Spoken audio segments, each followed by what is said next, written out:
Coming up on News Channel 6 at 5, a look at how some Georgia lawmakers want to give incentives to keep nurses and doctors in state and what they're doing to encourage them to work in rural areas. That plus the latest on all of today's big stories coming up. I'm attorney.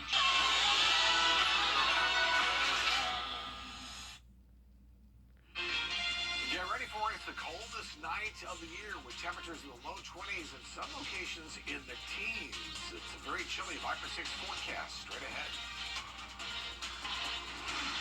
And right now on News Channel 6 at 7, a local organization is making sure all children receive a gift this Christmas. We'll take you to the event. Also ahead, some Georgia state lawmakers want to give incentives to healthcare providers to work in rural areas of the state. We'll break it down. And some Augusta leaders look at a plan that would expand the jail, why it could be bad for people who live near Webster Detention Center. Your News at 7 starts now. Live from Television Park, this is WJBF News Channel 6 at 7. Good evening, everyone. You're watching News Channel 6 at 7. I'm Hannah Latier. Thanks for joining us. Coverage you can count on begins with it's the most wonderful time of the year. Some children don't always have the chance to get Christmas presents, however, but some local organizations gather to give gifts to a special group of kids. Graham Lee has the story. The countdown is on, just 6 days till Christmas. And to spread holiday cheer, several local organizations got together to give kids from the Department of Juvenile Justice a special day. We believe in doing what we can to uplift our community, and this is one of the ways that we can do that and be successful at it in uplifting these children's Christmas. Members of the Alpha Kappa Alpha sorority, Wellstar MCG Health, and other community groups work together to give kids from the Department of Juvenile Justice a warm meal and lots of presents. Augusta Mayor Garnett Johnson also gave them a word of encouragement. So as the mayor, I want to, one, congratulate you. Two, I want you to know that I'm accessible, that I love every single one of you. You guys call Richmond County home, and I want to be a part of your success. Chief Juvenile Judge Willie Saunders says having this gift program is a game changer for the kids in the Children in Needs of Services program. And it's just what they need this time of year. Having done this 15 years before, the difference is night and day. And would love to have had this type of program 15, 16 years ago during my first stint as juvenile court judge. But this is just absolutely amazing, and the community support. To me personally, I believe in doing what I can to assist our children and to provide for our children. There should be no child left untouched when it comes to Christmas. Those involved say this was the perfect opportunity to give these kids an experience they won't soon forget. In Augusta, Graham Lee, WJBF, News Channel 6. A lot of local students are out or just have a few days before holiday break, and many parents may be looking for ways to keep their kids entertained. CSRA Kids is an online community guide for kid and family activities and resources in the area. Parents can find events, classes, indoor and outdoor play areas on the website. There is even a seasonal section. You can find ideas for short road trips, and if you work, there are some options other than daycare. Camps are an option locally. The YMCA, the Kroc Center, and some others. Rainbow Art Factory in North Augusta is also hosting some winter camps during the week. For the link to CSRA Kids, find this story at WJBF.com. Time now for a first look at our weather. Here's Chief Meteorologist Tim Miller. Tim, I'm going to need to bundle up before I come back into work tonight. Yeah, there's no doubt about it. Bundle up. And then tonight, tomorrow morning, it is just going to be darn right cold. Pretty day today. How about that with the rest of your forecast in just a few minutes? Hannah? All right, Tim, thank you so much. Augusta leaders ready to move forward on what will be one of the biggest projects in the city next year, expanding the county jail. More space is needed to offset overcrowding. George Escala has more on that effort. Overcrowding at the Webster Detention Center has Augusta leaders ready to take action to get more space. We have a very serious situation out there to where we need to correct as a mayor and as a commission, and I'm excited to be meeting with the Urban Redevelopment Agency today to see what the next steps are. Commissioners have agreed to issue bonds for a 200-bed expansion at the jail. Estimated cost about $38 million. The plan is to have the Urban Redevelopment Agency issue the bonds for construction. And we have a track record of being able to handle these type of projects, and we're just waiting instructions from the city on what they'd like to do, and most of all, how they want to pay it back. The plan is to use general fund dollars to pay the interest on the bonds, then wait and hope voters approve the next phase of the sales tax in 2025. It's unfortunate that we're in this holding position for 2 years for SPLOST 9. But unfortunately, I think we need to move faster at a faster pace to get this done. Commissioners are also required to act. For the agency to issue the bonds, they must declare the jail area a pocket of blight. And it's going to be a very limited area that's deemed blight. It's probably just going to be the footprint of the Charles B. Webster Detention Center. I think it's very important that the city also include a conversation with the neighbors out there on what's going on, and certainly explain to them what blight is. And this is nothing personal, but something has to be done to issue the bonds. Bonds for a new jail now firmly on the city's to-do list for 2024. In Augusta, George Escala, WJBF, News Channel 6. The American Red Cross is stepping in to help a local family who lost their home due to a fire. Firefighters responded to a fire on the 2400 block of Apricot Lane last night. Thankfully, no one was hurt. There are 11 people in the home. They all made it out safely. The Red Cross was able to send volunteers through their home fire campaign. And obviously that's completely devastating at any time, but here, just a few days before Christmas, it just exacerbates that. But our Red Crossers sat with the family, talked them through the process, which is, first of all, just providing them that hope and some help. We'll have that full story coming up tonight at 10 and 11 on News Channel 6. A push to improve health care in Georgia. State lawmakers looking at new ways to expand coverage through incentive programs and grants, as well as to prevent rural hospitals from closing. Atlanta Bureau Chief Archith Seshadri has more. Georgia's HEART program allows for businesses and people to donate money to rural hospitals in the state of Georgia to get a rural tax credit. Over the past few years, several rural hospitals in Georgia have benefited from this program, but some lawmakers say that expires next December in 2024. That's why this upcoming session in January, some lawmakers are pushing to expand the rural hospital tax credit because they say it helps Georgia hospitals who don't have access to many of the facilities that are available in metro areas. In previous years, those funds for rural hospitals have helped out in many different examples, including purchasing surgical robots, expanding imaging and x-ray facilities, also setting up on-site pharmacies, and having a drug rehabilitation center at that hospital.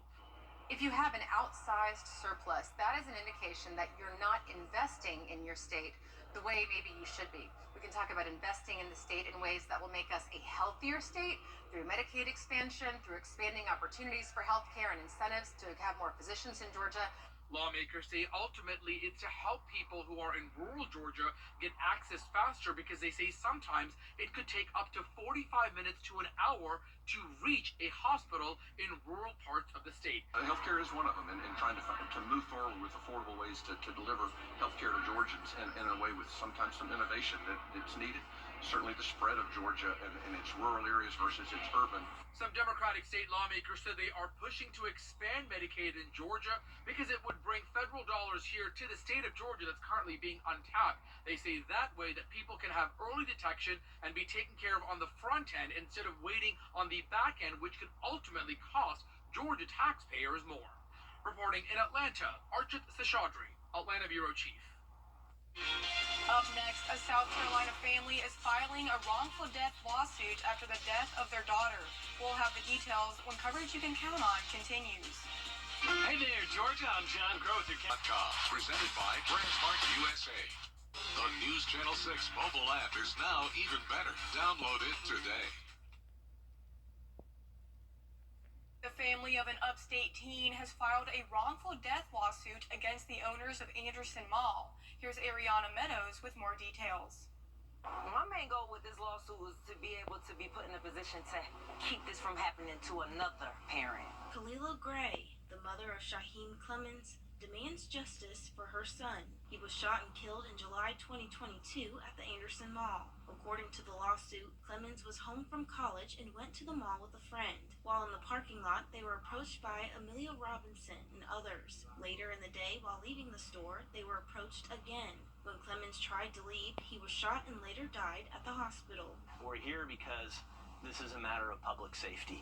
We're here because this mall has a long-standing history of violence, and that there are inadequate security measures in order to protect innocent patrons like Shai Clemens from foreseeable third-party criminal attacks. The lawsuit claims the mall failed to exercise ordinary care in keeping the premises safe and had knowledge of criminal acts on and before the shooting. People expect to be able to go shopping on the weekends like Shai Clemens did when he was home from school to buy a pair of jeans or some clothes. They deserve to be able to do that in a safe manner. That was not the case here. The mall knew it, didn't warn patrons of it, and didn't provide any adequate security measures to help deter it. It is tragic that we even have to be here today. Gray remembers her son as a leader who made an impact on others. I've met children who said, I'm going to college because Shaheem went to college.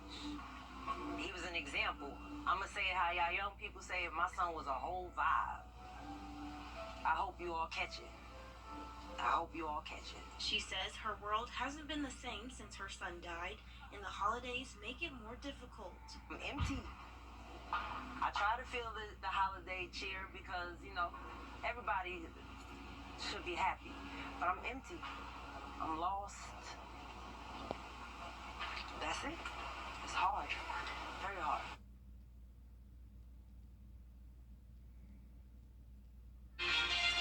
Coming up after the full forecast, a pair of Carolina Panthers players giving back to the community. We'll have more when we return.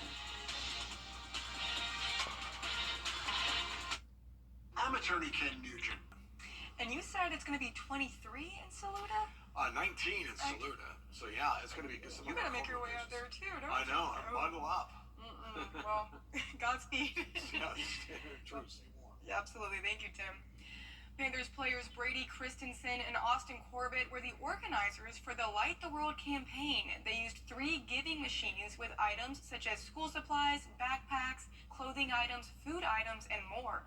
People can purchase items that are then donated to local charities to help those in need in our community. The Christmas season is here. Everybody's in that giving mood. Everyone's happening. So kind of take advantage of that and just help spread some spirits. And, we've been blessed, fortunate with everything that we do. And so to be able to give our time and help just the community and around the world is a blessing for sure. The giving machines are collaborating with 3 charities, Baby Bundles, Beds for Kids, and The Relatives, which is an emergency shelter for adolescents. We'll be right back. Hyundai. Low prices, big selection, and committed to quality customer service. Now to the holiday travel rush, which is expected to be the busiest ever with more than 100 million people flying to their holiday destinations. It comes after a powerful storm upended early travel plans for thousands in the Northeast. Morgan Norwood tells us how officials are preparing. With more than 131 million Americans set to take off during the holiday travel rush, officials pleading with passengers to be patient. We have already screened a record number of passengers across the nation this year, and this Christmas end-of-year holiday season is looking to be the busiest we've had in a very, very long time, if not the busiest ever. From coast to coast, TSA says they'll screen close to 2.5 million passengers per day. We will be fully staffed for the holiday. We have high confidence that we'll be able to handle this volume. It comes as the pre-holiday travel crush got off to a rocky start after a powerful and deadly storm lashed the Northeast with heavy rain, flooding, and for parts of the Midwest, lake-effect snow. I actually got delayed yesterday and missed my connection flight due to weather. It snowed in Cincinnati. And while that storm has since moved out, another system is threatening holiday travel down the road. The West Coast bracing for a 1-2 punch of heavy rain. Transportation Secretary Pete Buttigieg says his department is working closely with airlines to prepare. We get down-to-the-minute weather predictions from National Weather Service meteorologists and use those to inform exact arrival and departure routes across the busiest parts of the U.S. airspace. And Expedia says today is the best day to fly. It's also the cheapest. The busiest travel day is this Thursday. Morgan Norwood, ABC News, New York. Still ahead, how much caffeine is too much caffeine? We'll tell you the experts' answer after the break. Massive markdowns like never before. The wrap up the year sales event at Waynesboro Chrysler Dodge Jeep Ram. Choose from acres of new Rams. No payments for 90 days. If you can't come to us, we'll drive it to you. Good to go, Waynesboro.com. I'm going to do myself a favor and call Mike Costello. Mike Costello. Hey, Santa. Oh, no. You've been in a wreck? I'll be right there.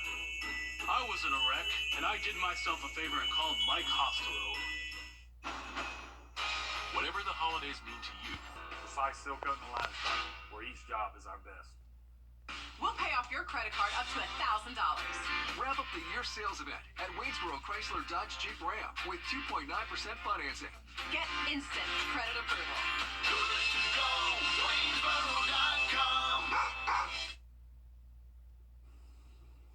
Experts are taking a closer look into the effects of caffeine and how much is too much. New data from the FDA recommends the average healthy adult doesn't drink more than 400 milligrams of caffeine a day. That equals about 6 shots of espresso, 4 to 5 cups of coffee, or 8 to 9 cups of tea. As for energy drinks, those are in a category of their own. Health officials only recommend 1 can of those a day. You know, Tim, I always have a cup of coffee in the mornings, and then as a little pick-me-up, I might have a Red Bull or a Celsius or something. Yeah, you're good then. I think you follow the Yeah, I think I'm in the guidelines. Yeah. I think I may pour the hot coffee over my head tomorrow morning rather than drink it. It is going to be so cold. Some places in the teens tomorrow, 23 official low at Bushfield, 52 will be our high, well below where you should be. We'll continue the 20s for the next few nights, but bundle up for tomorrow morning as it will be the coldest night we've seen in quite a while. Well, we'll see you again at 10 on MeTV. We're always with you at WJBF.com, and Entertainment Tonight is next.